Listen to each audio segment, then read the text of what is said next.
Parsha Shelach documents one of the worst tragedies to ever happen to the Jewish people. It talks about the story of the spies going into the land of Canaan and bringing back evil reports to the Israelites.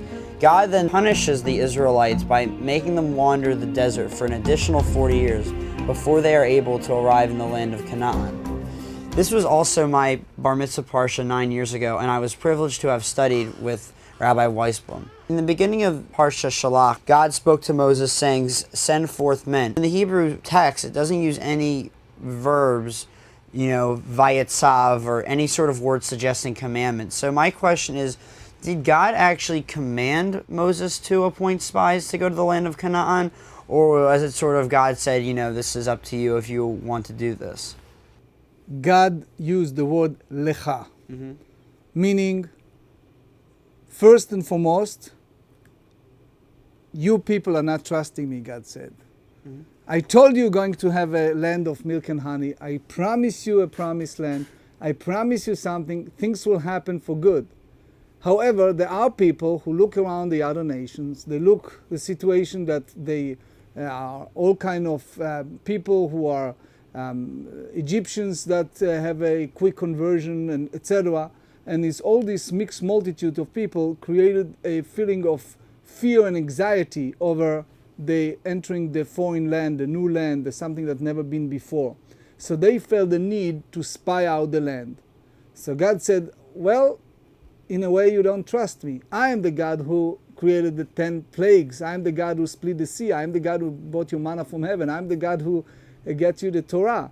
I am the God who fed you all these years, all these times in the wilderness. But if you feel, shlach lecha, if you people feel you need to have a spy, shlach lecha anashim, send for yourself spies and see what happens. So in a sense, many rabbis feel that it was a word of rebukes, it's word of expression of unhappiness. For sure it's not expression of mitzvah. The whole idea of spying out the land, it's in a way lack of trust. Why do you need to spy the land? Moses then appoints one spy from each tribe.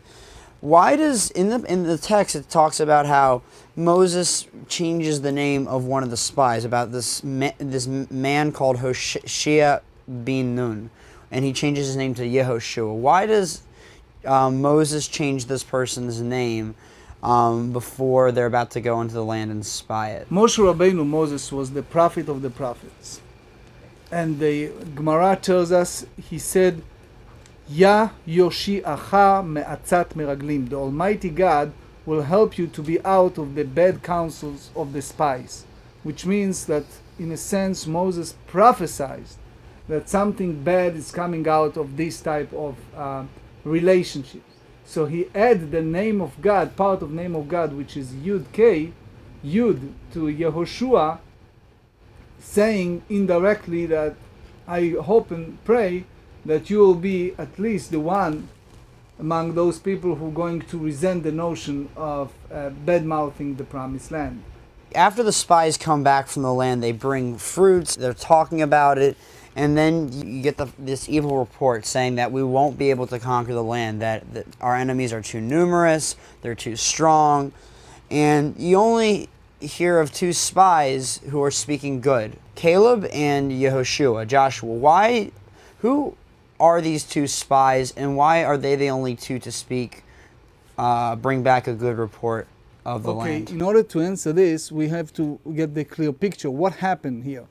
You have the slaves. They still have the slave mentalities. They are still thinking exile, thinking Egypt, even they are out of Egypt. It's famous saying, you can take the people out of exile, but it's very hard to take the exile out of people's mind.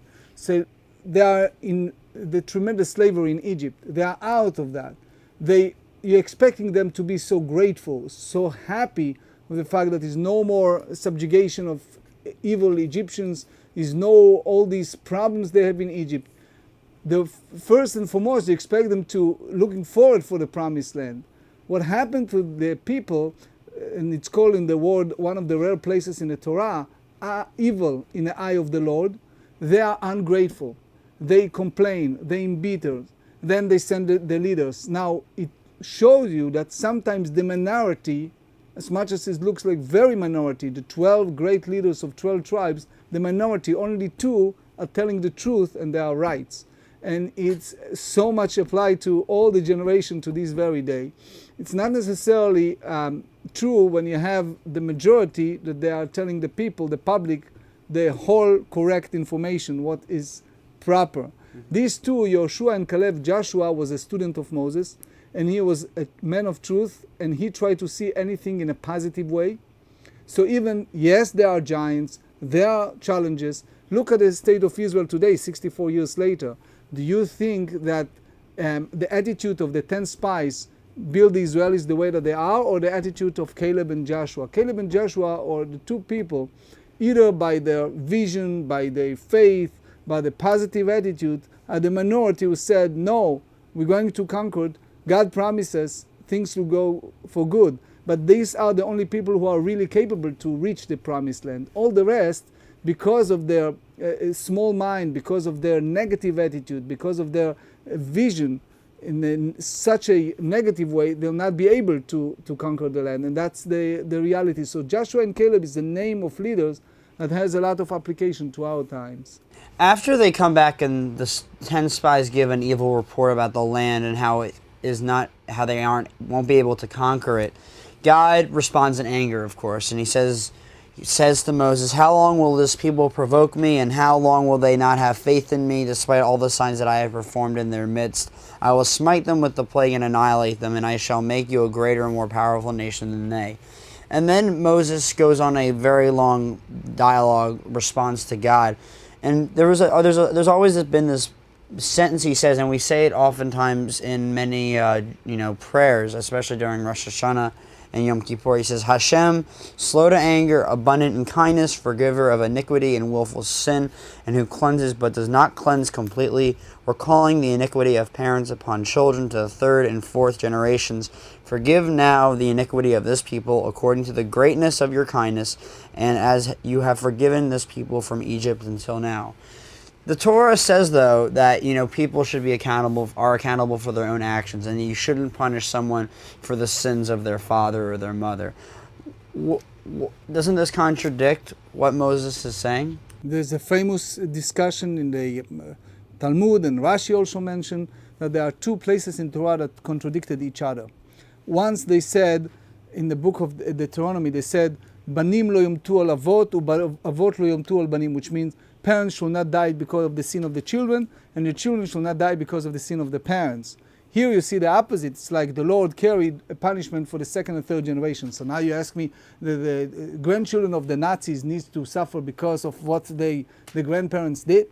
Ezekiel answered that in one of the chapters, and he said, and that's what Rashi mentioned here as well, he said that it's only shemamshichim avotehem, which means that they continued the sins of the parents. If a grandson of Nazis continued the pattern, the behavior of his grandparents, then he deserved those punishments. The idea of perpetuation of punishment apply only she'ochazim ma'aseh avotehem b'yedeihem, that they hold the deeds of the parents and grandparents and continuing it. However, if the children turn around in a different direction, then is another pasuk that said in the Torah, Banim lo yomtu al avot, parents shall not die because of the children, children shall not die because of the parents, ish bechet'o yumatu, each person die according to his sin. So again, we have to put things in balance. It's only conditional if there is a continuation of this pattern. There continues a discussion with korbanot, offerings given on the altar. And then after that, it gives this interesting episode of it says, the children of Israel were in the wilderness, and they found a man gathering wood on the Shabbat. Those who found him gathering wood brought him to Moshe and Aaron and to the entire assembly. They placed him in custody, for it had not been clarified what should be done to him. This is very similar to a previous Parsha. There are situations that a person needs to bring an offering in the biblical times. For example, the story of the Sota, Korban Seorim, a person needs to bring an offering for creating a situation of erasing the name of God, as we discussed last week. And this one is a situation that is a certain atonement for a situation. Look, it was a great crisis. The leaders of the tribes die. It was a decree of death for that generation in the desert. Only their children will be able to conquer the land. it's atonement for that. This circumstance of the person on Shabbat, it's a situation that something happened and showed the leadership of Moses. He didn't make his own rules. He brought it before God to see exactly what God said about it.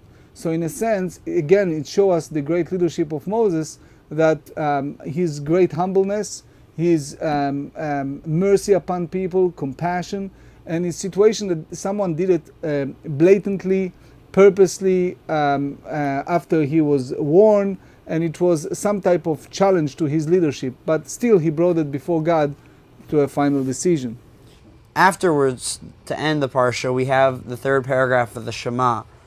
Why does the third paragraph of the Shema come here, and that that commands us with Tzitzit? What is the significance of having this third paragraph of the Shema here? Why not somewhere else? The Shema, especially the third part, dealing with a hard desire, a situation that a person have something in his or her heart, and they knew deep in the heart of hearts that they are wrong, but they need a point of reminder, like the Tzitzit, to give them a point of God is there and is there all the time. And the minute you have this Tzitzit is something that give you a constant reminder who you are and what you are. All these episodes show different personalities and people behavior, especially people who cannot control their emotion, their desires. And the Tzitzit is a tool, helpful tool for people to be able to have God in their heart all the time. V'lo taturu acharei lavavchem. You should not follow what your heart desire all the time. You should think a little bit out of the box in the biggest picture, what the consequences out of certain deeds. And the minute you have it on your body, you look at that and it's give you a connectedness to the high above. Parsha Shelach has special significance for me because 9 years ago, that was my bar mitzvah Parsha. I remember that day. It was a very special day. I was a little bit shorter. I had a little bit of a higher voice. It was the first time that someone did the whole Parsha with you. Looking back 9 years, we've known each other for quite a while. What are your thoughts going back to that day?